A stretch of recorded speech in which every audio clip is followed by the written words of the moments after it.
En juin 2015, j'ai été interpellé par un chiffre publié dans Interentreprise, dans le tableau de bord dans Interentreprise, où il était marqué « Population Martinique 2040, 422 000 habitants ». J'ai interrogé Francette Rosamond qui m'a dit « C'est les chiffres de l'INSEE, tape population 2040 et tu vas le trouver, ça sera 422 000 ». Ce que j'ai fait, et je me suis rendu compte que ça sortait d'une étude de janvier 2011, basée sur des chiffres de 2007, donc publiés par l'INSEE, et qui disait d'un côté que à l'époque, on était 397 000 habitants et que nous serions dans les populations attendues 422 000 en 2040 avec un point d'étape en 2014 à 409 000 habitants. Or, je savais que la population était à l'inverse, passée de 397 000 à 380 000. Et donc là, je me suis dit, mais c'est quoi, d'où ça sort? Donc j'ai interrogé le directeur de l'INSEE, il m'a dit, mais on est sur des cycles de 6 ans et donc on garde ces éléments-là. Et donc, le premier questionnement, ça a été de se dire, tiens, ça doit être parce que les jeunes s'en vont. Parce que quand même, par rapport à la population attendue, 409 000 passés à 380 000, c'était 29 000 personnes de moins. Et comme il y avait différentes études, j'ai interrogé un des auteurs des études, en l'occurrence Claude Valentin-Marie, démographe, qui m'a dit,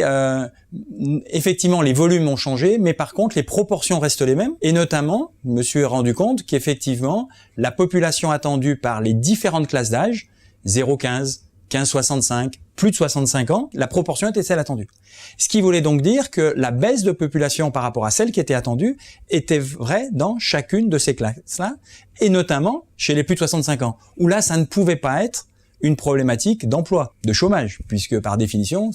Et donc, c'est de là qu'est venue la première idée d'attractivité en disant on passe d'une baisse démographique à une analyse qui est celle, est-ce que c'est pas une baisse de l'attractivité de la Martinique? Dans une période où sur le plan démographique, la seule chose qui était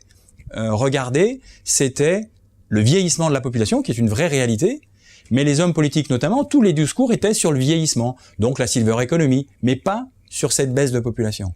Or, en travaillant, on s'est vite rendu compte qu'on arrivait à quelque chose où potentiellement,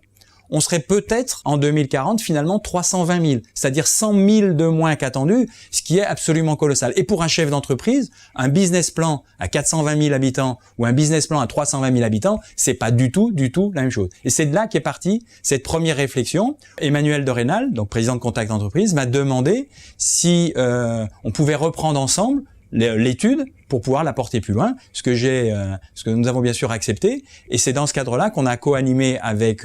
Emmanuel ce sujet-là, en partant vraiment, les analyses démographiques nous montraient qu'il y avait un vrai problème d'attractivité, et de là, on s'est décidé à réfléchir en se disant, est-ce que on ne fait que s'adapter à une situation, vieillissement, baisse de la population, ou au contraire, est-ce que nous, chefs d'entreprise, on est capable de porter des idées permettant d'essayer de renverser la tendance pour redonner un dynamisme, d'où toute cette problématique sur la Martinique attractive pour renverser cette problématique d'attractivité.